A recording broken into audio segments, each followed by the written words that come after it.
Hello and welcome to Cycles Decoded. There is a moment in 1945 when 50 nations gather in San Francisco.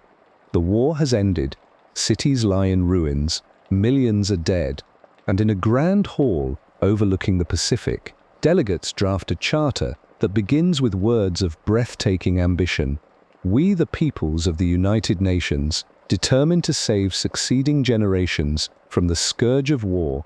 The men and women in that room believe they are creating something unprecedented, an institution that will transcend national interest, that will speak for humanity itself.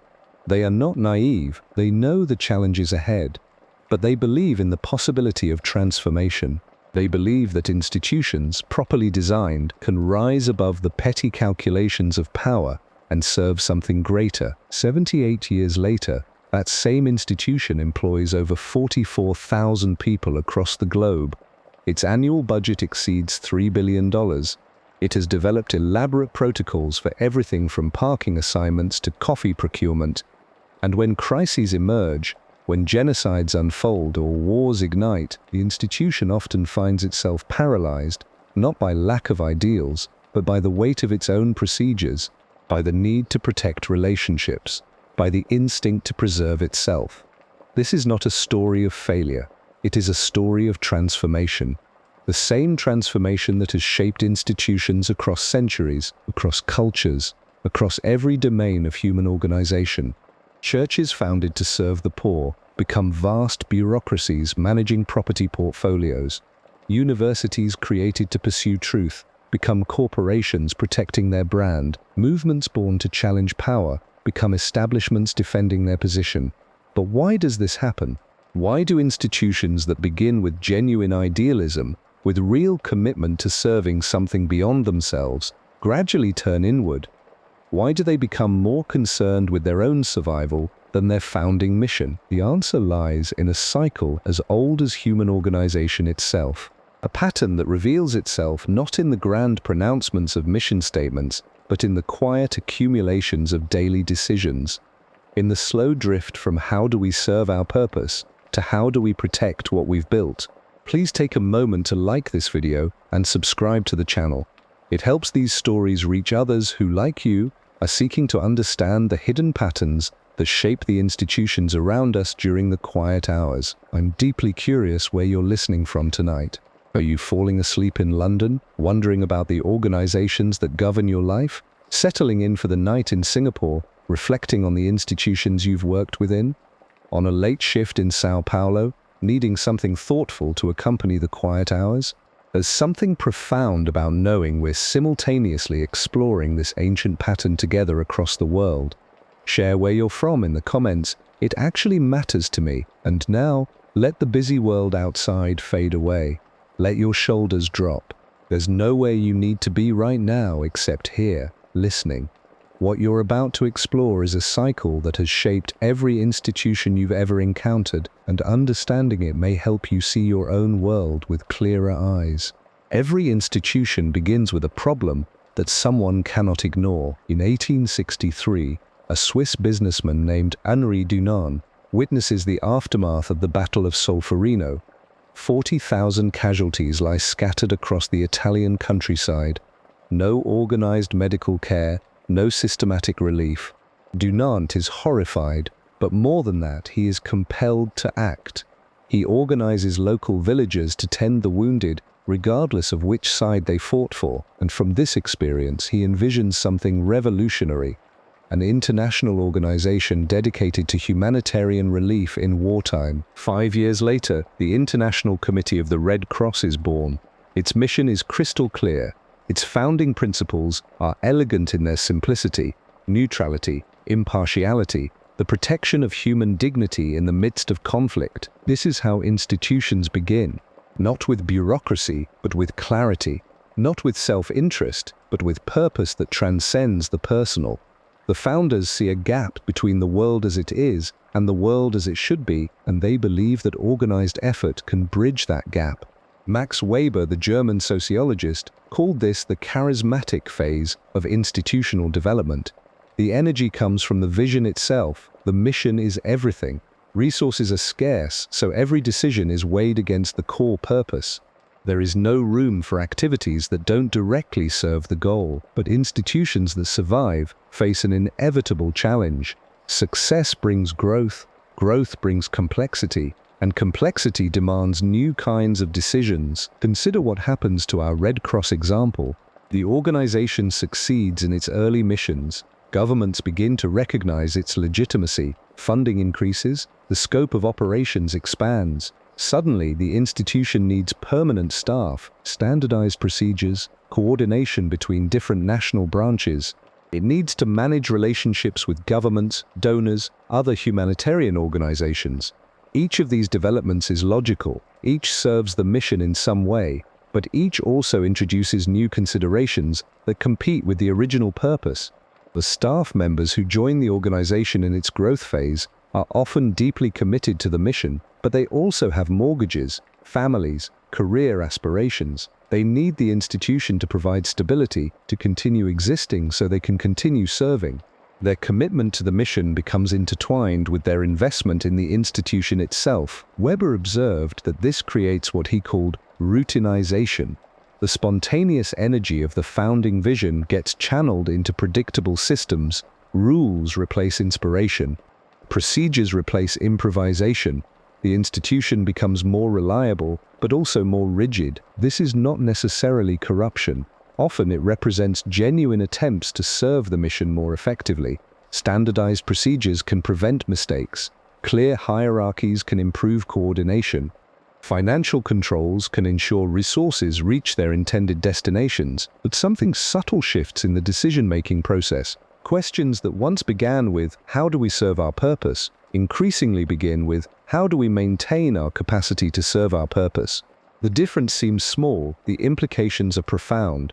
When the United Nations was founded in 1945, its structure reflected the power realities of that moment. The 5 permanent members of the Security Council were the victorious allies of World War II. This design made sense then. It reflected who had the power to make the organization work. But what happens when the world changes, when new powers emerge, when the original power structure becomes a barrier to effective action? The institution faces a choice. It can adapt its structure to serve its mission more effectively in the new context, or it can preserve its existing structure to maintain stability and avoid conflict among its current stakeholders. History shows us which choice institutions typically make. The Security Council structure remains unchanged after nearly 8 decades, not because it serves the mission of international peace and security optimally, but because changing it would threaten the interests of those who benefit from the current arrangement. This is the heart of the cycle. Institutions create stakeholders. Stakeholders develop interests in the institution's continued existence in its current form. Over time, protecting those interests becomes indistinguishable from protecting the institution, and protecting the institution becomes indistinguishable from serving the mission. The transformation happens gradually.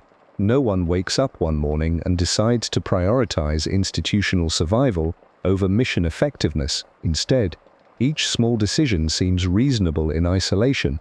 Hire more staff to handle growing responsibilities, develop more sophisticated procedures to manage complexity, build relationships with powerful stakeholders to secure resources and legitimacy. But these reasonable decisions accumulate into something different.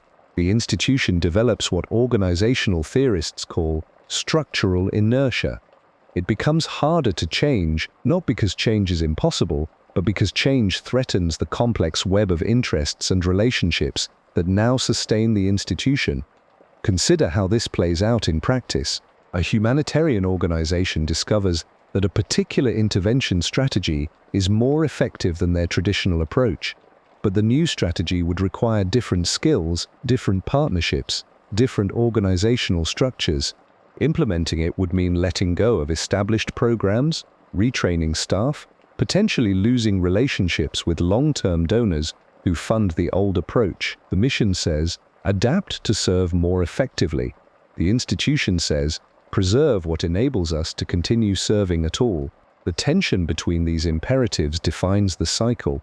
Yet it's important to recognize that not all institutions follow this trajectory inevitably. Some manage to maintain their mission focus even as they grow and mature.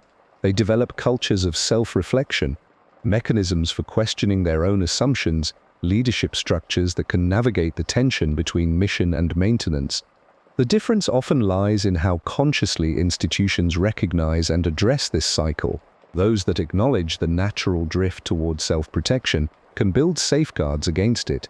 They can create systems that regularly ask the hard questions. Are we still serving our original purpose? Are our structures helping or hindering that service? What would we do differently if we were starting today? But such self-awareness is rare. More commonly, institutions drift into self-protection gradually, almost imperceptibly, until the mission becomes something they invoke rather than something they serve. This cycle reveals itself not just in grand international organizations, but in every form of human institution. The local charity that spends more on fundraising than on programs, the university that prioritizes rankings over education, the corporation that sacrifices innovation to protect existing revenue streams, the government agency that focuses more on avoiding criticism than achieving results. The pattern is so consistent that it suggests something fundamental about how humans organize themselves. When we create institutions to solve problems, we inevitably create new problems, problems of coordination, of accountability, of survival in a complex world. Consider the mechanics of this transformation. An institution begins with clarity of purpose, but as it grows, that clarity must be translated through layers of management, filtered through competing priorities, negotiated between different departments with different incentives. Each layer of translation introduces distortion. Each negotiation requires compromise. The original idealists, the founders, the early believers, they often remain. But they find themselves outnumbered by people who joined not for the mission, but for the stability, the prestige, the career advancement. These newcomers are not necessarily cynical. They may genuinely support the stated goals, but their primary relationship is with the institution itself, not with the problem it was created to solve. And so the institution develops what we might call institutional memory, not just of its successes, but of its failures, its near misses, its moments of vulnerability. It learns to be careful, it learns to protect itself. It develops procedures, policies, safeguards, all reasonable, all defensible, all designed to prevent the institution from making mistakes that could threaten its existence. But in learning to protect itself, the institution subtly shifts its primary allegiance. The mission becomes secondary to survival. The idealism becomes a brand rather than a driving force. The cycle completes itself not through corruption or malice, but through the simple, inexorable logic of organizational self-preservation. This is the pattern we will trace through the chapters ahead, a pattern as old as human civilization itself, yet as relevant as this morning's headlines. Because understanding this cycle is the first step toward recognizing it, and perhaps, in rare cases, toward breaking it. The year is 313 AD. Emperor Constantine stands before his advisors in the imperial palace at Milan. The decision he is about to make will reshape the Western world for the next 17 centuries, and it will set in motion one of history's most dramatic examples of institutional transformation. The Edict of Milan grants legal status to Christianity throughout the Roman Empire. No longer will followers of Christ gather in secret. No longer will they face persecution, imprisonment, or death for their beliefs. It is a moment of triumph and the beginning of something entirely different. To understand what happens next, we must first look at what Christianity was before this moment. In its earliest decades, the Christian movement bore little resemblance to the institution we know today. There were no grand cathedrals, no papal courts, no vast hierarchies stretching across continents. There was something else entirely, something both simpler and more radical. The first Christian communities gathered in homes. They shared meals, pooled their resources, and cared for the poor and sick in their neighborhoods. The movement attracted slaves, women, and social outcasts, people who had little power in Roman society. The message was revolutionary in its simplicity. Love your neighbor. Care for the least among you. The kingdom of heaven belongs not to the mighty, but to those who serve. Leadership, when it existed at all, was often fluid. Different communities developed different practices. Some were led by councils of elders, others followed charismatic teachers or prophets. Women held positions of authority in many early churches, a radical departure from both Jewish and Roman customs of the time. The writings of Paul, dating from the 50s and 60s AD, reveal communities struggling with practical questions. How should they organize themselves? How should they resolve disputes? How should they care for traveling missionaries? These were not theological abstractions. These were the concerns of small, vulnerable groups trying to live according to new principles in a hostile world. But something begins to change after Constantine's edict. Legal recognition brings new opportunities and new temptations. Suddenly, Christianity is not just tolerated, it is favored. Imperial patronage flows to Christian leaders. Churches can own property legally. Christian bishops find themselves with access to imperial power. Within a generation, the transformation accelerates. By 380 AD, Emperor Theodosius declares Christianity the official religion of the Roman Empire. What was once a persecuted minority has become the established faith, and with establishment comes the need to manage that establishment, to protect it, to organize it, to ensure its survival. The Council of Nicaea in 325 AD marks a crucial turning point. Called by Constantine himself, it brings together bishops from across the empire to resolve theological disputes. The council produces the Nicene Creed, a statement of orthodox belief that remains central to Christian doctrine today, but it also establishes something else, the principle that religious authority can be centralized, codified, and enforced. Over the following centuries, this principle expands. The Bishop of Rome gradually asserts supremacy over other bishops. The papal office emerges as the ultimate source of religious authority in the West. Elaborate hierarchies develop: cardinals, archbishops, bishops, priests, each with defined roles and responsibilities. What began as a loose network of house churches has become a sophisticated bureaucracy. The establishment of the Papal States in 756 AD represents perhaps the clearest symbol of this transformation. Pope Stephen II receives territorial control over central Italy from the Frankish king Pepin the Short. The Church is no longer simply a religious institution, it is a temporal power, with armies, taxes, and political alliances. The Pope is not merely a spiritual leader, he is a sovereign ruler. This shift brings practical benefits. The Church can now protect itself from hostile rulers. It can fund missionary work on a massive scale. It can build universities, hospitals, and charitable institutions. The institutional strength that comes with political power enables the Church to survive the collapse of the Western Roman Empire and to spread Christianity across Europe. But protection of institutional interests increasingly shapes Church policy. The medieval Inquisition, beginning in the 12th century, exemplifies this shift. Originally established to combat heretical movements in southern France, the Inquisition becomes a tool for enforcing religious orthodoxy throughout Catholic Europe. The stated goal is spiritual, to save souls from damnation. The practical effect is institutional, to eliminate challenges to church authority. The methods are often brutal. Suspected heretics face interrogation, torture, and execution.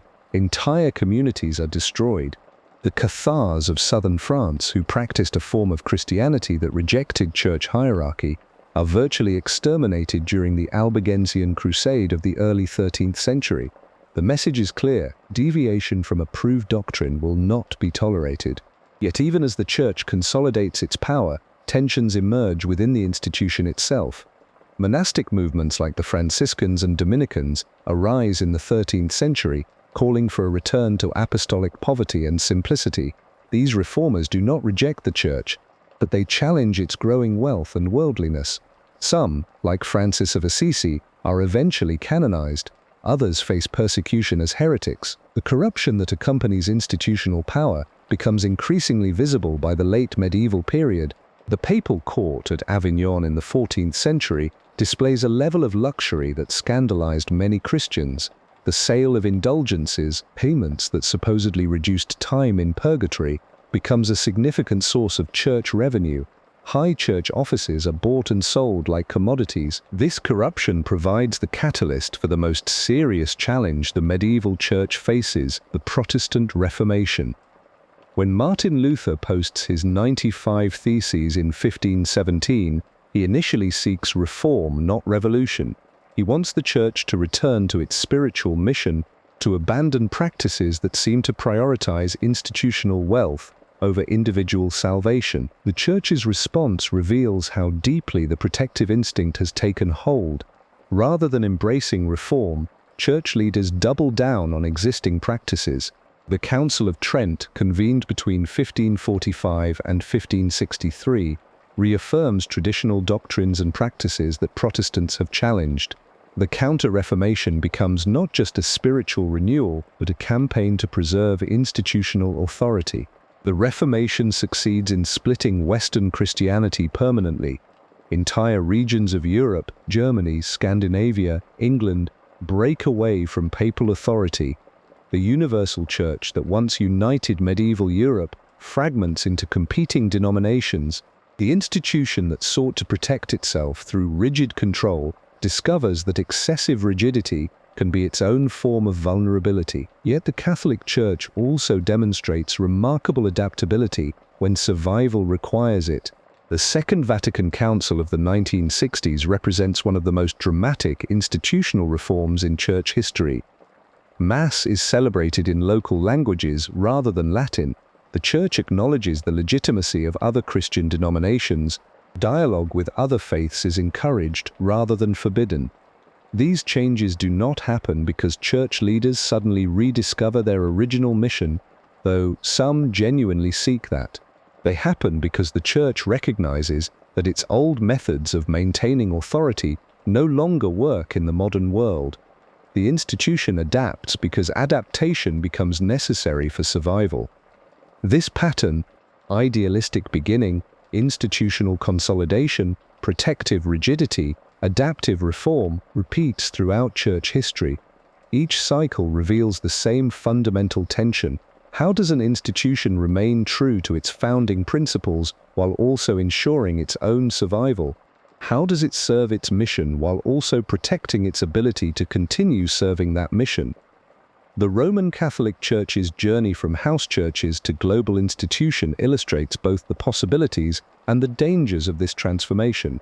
Institutional strength enables the Church to survive persecutions, spread its message across continents, and build lasting works of charity and education. But that same strength can become an end in itself, leading to practices that seem to contradict the very principles the institution was created to serve. The story continues today. The Church faces new challenges, declining membership in developed countries, scandals that undermine trust, competition from other worldviews and institutions. Its response will determine whether the next chapter emphasizes mission or self-preservation, service or survival. In 1911, a young company called the Computing Tabulating Recording Company was founded in New York. Its mission was simple: to help businesses organize information more efficiently. The founders believed they could revolutionize how data was processed and stored. They were hungry, scrappy, innovative, driven by the belief that technology could solve problems no one had even recognized yet. By 1924, the company had renamed itself International Business Machines, IBM, and something remarkable was happening. The same energy that had driven those early founders, the willingness to experiment, to fail, to try again, was beginning to transform into something else entirely. This is the pattern we see repeated across decades of corporate evolution. The startup that begins with a mission to change the world gradually becomes the established giant whose primary mission is to protect what it has already built. Consider IBM's journey through the decades. In the 1930s and 1940s, the company was still pushing boundaries. They developed the Harvard Mark I computer, one of the first programmable machines. Their engineers worked with universities, collaborated with researchers, took risks on technologies that might not pay off for years. The culture was experimental, almost academic in its curiosity, but by the 1960s and 1970s, something had shifted. IBM had become the dominant force in computing. They controlled the market for mainframe computers, and with that dominance came a new set of priorities. Innovation was still important, but it had to serve a different master now: the protection of market share. The company that had once embraced uncertainty now began to fear it. New technologies were evaluated, not just for their potential, but for their threat to existing revenue streams. The famous phrase, "Nobody gets fired for buying IBM," captured this perfectly. The company had become synonymous with safety, with the known quantity, with the conservative choice. This transformation didn't happen overnight, and it wasn't the result of malicious intent. It emerged from a series of rational decisions, each one seemingly logical in isolation. As IBM grew larger, the stakes of failure grew higher. A failed experiment at a startup might cost a few jobs. A failed experiment at IBM could affect thousands of employees, millions of shareholders, entire supply chains. The company developed what business scholars call organizational inertia, a tendency to resist change even when change might be beneficial. Processes became more formal. Decision-making became more hierarchical.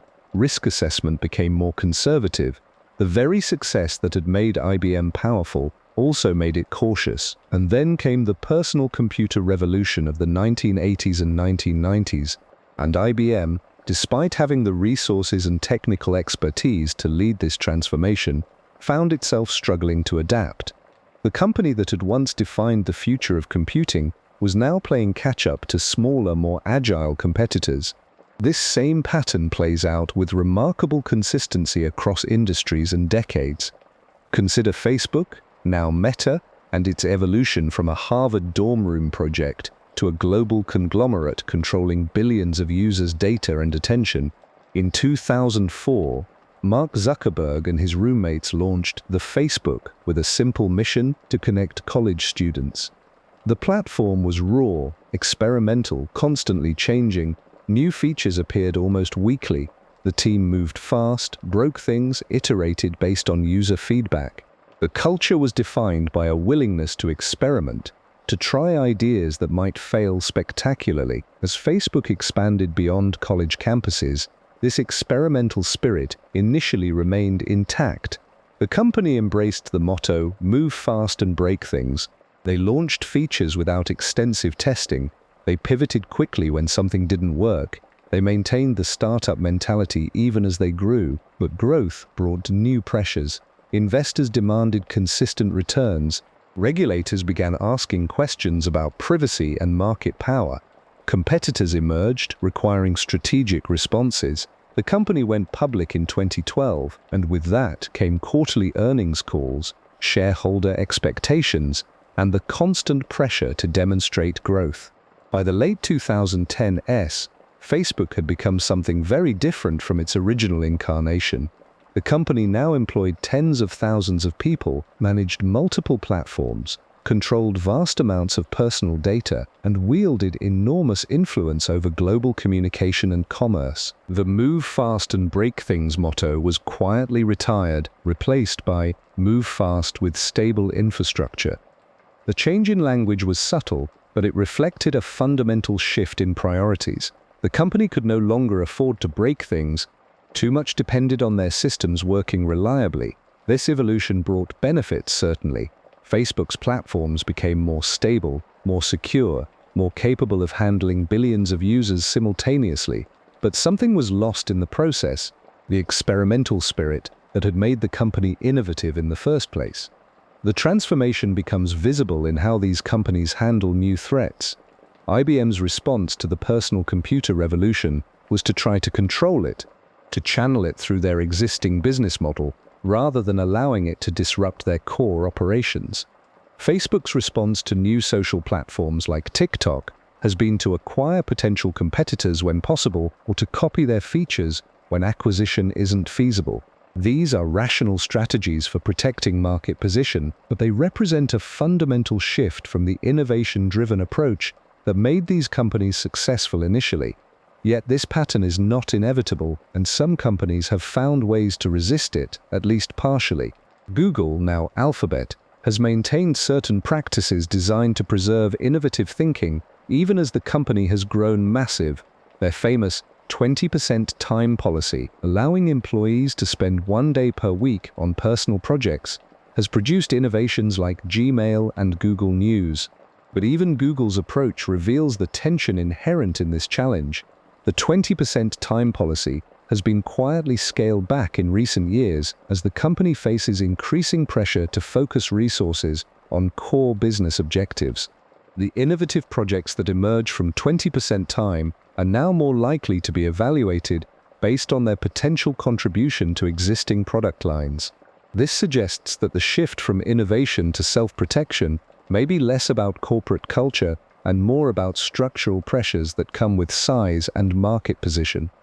When a company controls significant market share, when thousands of jobs depend on its continued success, when regulatory scrutiny increases, the rational response is to become more conservative, more protective, more focused on maintaining what exists, rather than creating what doesn't yet exist. The irony is profound. The very success that comes from innovation creates conditions that make further innovation more difficult.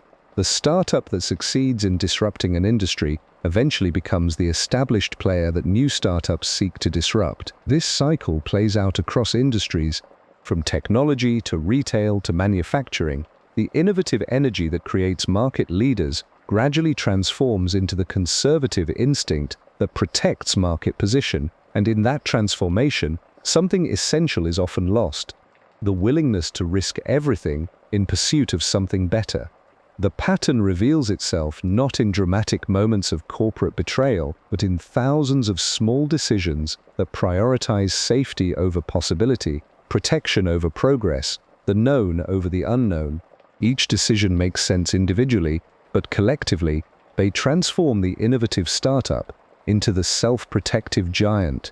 And so the cycle continues, as new startups emerge to challenge the established players, driven by the same innovative energy that once defined the companies they now seek to disrupt. The morning of August 9th, 1974, a helicopter lifts off from the White House lawn, carrying Richard Nixon into exile.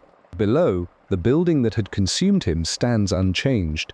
Marble corridors that had witnessed his rise, his paranoia, his fall. The institution endures. The man who tried to bend it to his will is gone. This scene captures something essential about political power: the tension between those who wield it and the systems they inhabit. Governments begin as solutions. They emerge from genuine need, communities requiring coordination, societies demanding justice, people seeking protection from chaos. Yet somewhere in their evolution, many governments begin to serve themselves more faithfully than they serve their citizens. The pattern appears across centuries, across continents. The revolutionary government that overthrows tyranny gradually develops its own tyrannical tendencies. The democratic system designed to represent the people slowly becomes more responsive to its own preservation than to popular will. The bureaucracy created to serve efficiency becomes an end unto itself. Consider the Soviet Union in its earliest days. October 1917. Lenin and the Bolsheviks seize power with a promise to create a workers' paradise, to eliminate the oppression of the Tsarist system, to build a society where ordinary people control their own destiny. The initial energy is unmistakable. Peasants are given land, workers are promised control of factories. The old aristocratic order is swept away with revolutionary fervor. But watch what happens next, and how quickly it happens. Within months, the new government faces opposition. Counter-revolutionaries threaten the revolution. Foreign armies invade. The leadership makes a fateful decision. Temporary measures are needed to preserve the revolutionary gains. The Cheka, the secret police, is established. Political opposition is suppressed. The party, they argue, must remain in power to protect the people's interests. This is where the transformation begins. Not in grand moments of corruption, but in small justifications.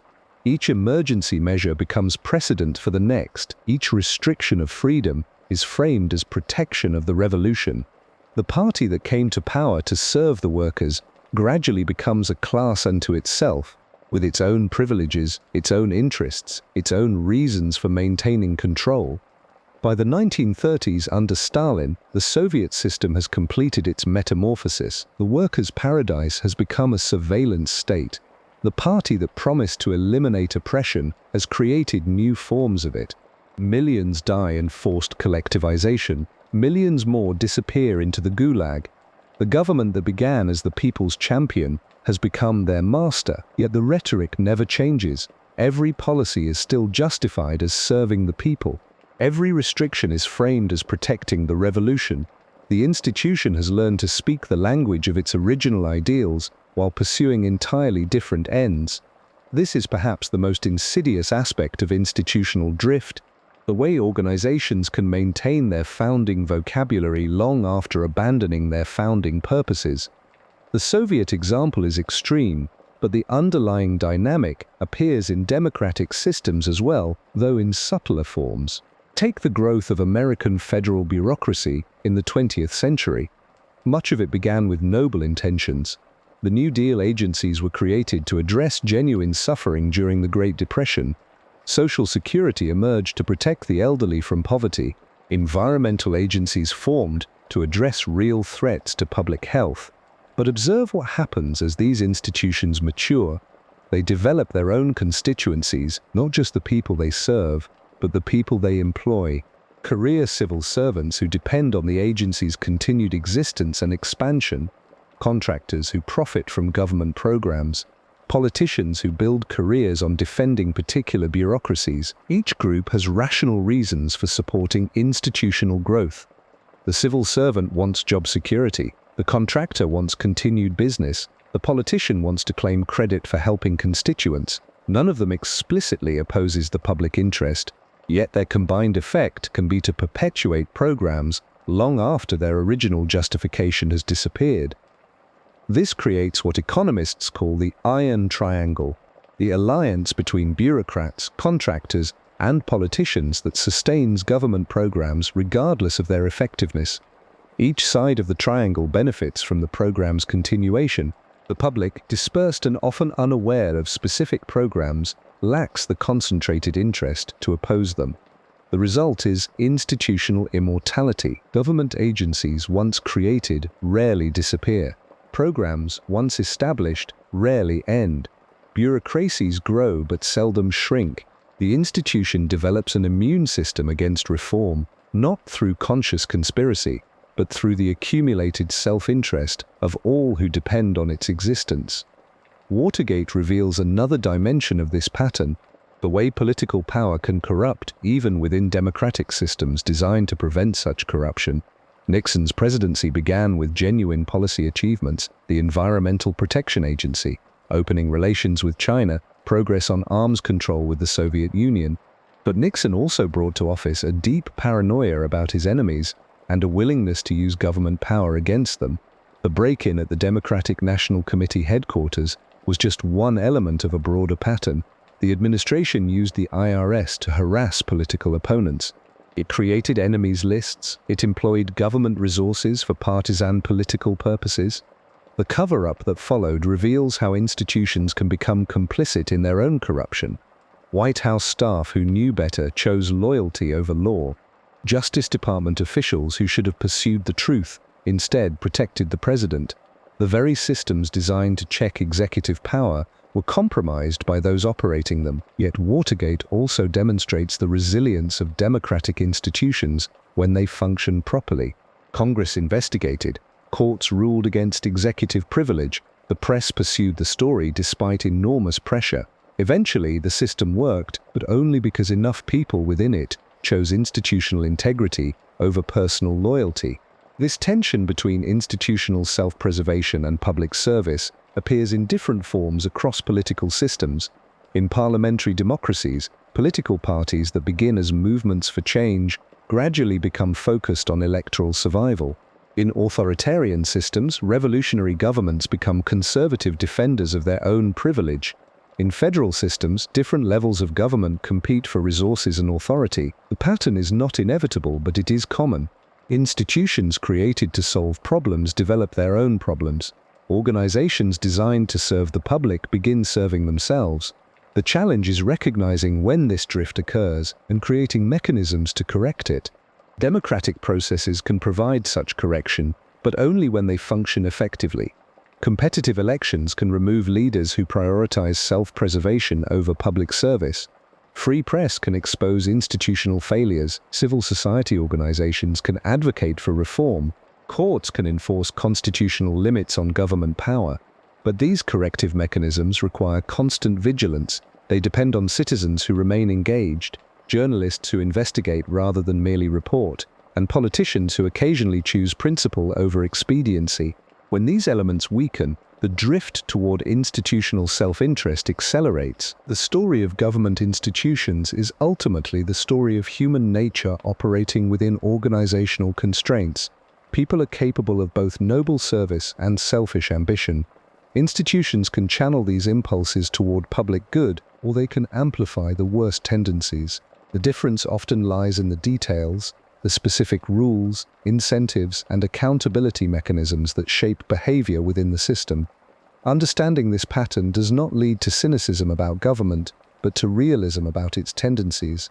Eternal vigilance may indeed be the price of liberty, not because evil people seek to destroy freedom, but because good people operating within flawed institutions can gradually erode it through small compromises and reasonable-seeming exceptions. The helicopter carrying Nixon away from the White House that August morning marked the end of one presidency, but not the end of the institutional pressures that contributed to its downfall. Those pressures remain, waiting for the next leader who confuses personal interest with public good, the next bureaucracy that prioritizes its survival over its mission, the next government that serves itself more faithfully than it serves its people. The year is 1881. Clara Barton sits in her Washington office, surrounded by letters from Civil War veterans still struggling with wounds, both visible and hidden. She has just founded the American Red Cross, modeled after the international organization she witnessed saving lives in Europe. Her mission is crystal clear: provide relief to those suffering from wars and natural disasters. Nothing more, nothing less. Barton keeps the organization lean.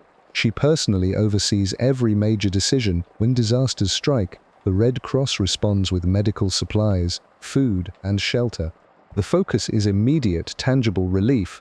There are no committees debating strategy, no fundraising galas, no multi-million-dollar headquarters, just Clara Barton and a small team of dedicated volunteers, moving resources from those who have them to those who desperately need them. Fast forward to today, the American Red Cross operates with an annual budget exceeding $3 billion. It employs over 20,000 people. Its CEO earns nearly $700,000 annually. The organization spends roughly 10% of its revenue on administrative costs alone, and this is considered efficient by non-profit standards. What happened in those intervening decades? How did Clara Barton's focused relief organization become a sprawling institution with its own complex internal politics, donor relations departments, and strategic planning committees? The transformation follows a predictable pattern. It begins with growth that seems entirely justified. As disasters become more frequent and complex, the Red Cross expands its capacity. It hires specialists in logistics, communications, emergency response. It opens regional offices to respond more quickly to local crises. Each expansion addresses a genuine need. But expansion requires funding, and funding requires relationships with donors, corporations, and government agencies. These relationships come with expectations. Corporate sponsors want their logos visible during disaster relief efforts.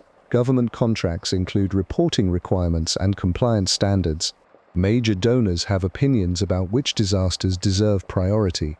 Gradually, the organization develops what scholars call institutional memory, not just the memory of past disasters, but the memory of what strategies successfully secured funding, which messaging resonated with donors, which partnerships proved most lucrative, which programs, regardless of their effectiveness, were easiest to explain to potential funders. Consider the case of Oxfam, founded in 1942 by a group of Oxford academics concerned about famine in Nazi-occupied Greece. Their original mission was straightforward: send food to starving civilians. They organized shipments, navigated wartime bureaucracy, and saved lives. By the 1960s, Oxfam had expanded into long-term development work across Africa and Asia. This expansion made sense. Why only respond to famines when you could prevent them through agricultural development and education? But development work is harder to measure than emergency relief. How do you quantify the impact of a literacy program? How do you demonstrate to donors that building wells prevents future disasters? The organization began producing increasingly sophisticated impact reports. It hired economists to create metrics for measuring development outcomes.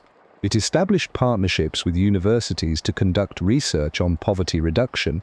Each of these activities was valuable, but each also required resources that could have been spent directly on relief.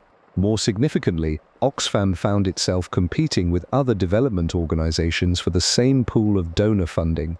This competition led to what economists call mission drift. Organizations begin emphasizing the programs that attract funding rather than the programs that most effectively address their original mission. By the 1990s, Oxfam was running programs in areas far removed from famine relief: gender equality initiatives, climate change advocacy, fair trade certification. These programs addressed important issues, but they also addressed the interests of donors who wanted to fund trendy causes rather than the unglamorous work of emergency food distribution. The pattern appears across the non-profit sector. Organizations founded to address specific problems gradually become organizations focused on institutional survival. They develop what sociologist Robert Michels called the iron law of oligarchy, the tendency for organizations to become dominated by a small group of leaders whose primary concern is maintaining their own positions and the organization's continued existence. This is not necessarily the result of corruption or personal greed. Most nonprofit leaders genuinely believe in their organization's mission, but they also recognize that without funding, there is no mission. Without institutional stability, there is no capacity to help anyone. The logic of survival gradually takes precedence over the logic of purpose. The World Wildlife Fund provides another illustration. Founded in 1961 to protect endangered species, WWF initially focused on direct conservation efforts, establishing protected areas, funding anti-poaching operations, breeding programs for threatened animals. Their early campaigns were specific and measurable: save the giant panda, protect the black rhinoceros, preserve the Amazon rainforest. But as environmental awareness grew in the 1980s and 1990s, WWF discovered that broader environmental messaging attracted more donations than species-specific campaigns. Climate change became a more compelling fundraising narrative than protecting individual animal populations. Corporate partnerships offered larger revenue streams than individual donor contributions. Today, WWF operates more like an environmental consulting firm than a conservation organization. It partners with corporations to develop sustainable business practices. It produces research reports on climate policy. It lobbies governments on environmental legislation. These activities may contribute to conservation, but they are several steps removed from the direct protection of endangered species that motivated the organization's founding. The irony is that this institutional evolution often occurs during periods of apparent success. WWF raises more money today than ever before. It has greater political influence than its founders could have imagined. By conventional metrics, it is a more successful organization than it was in 1961.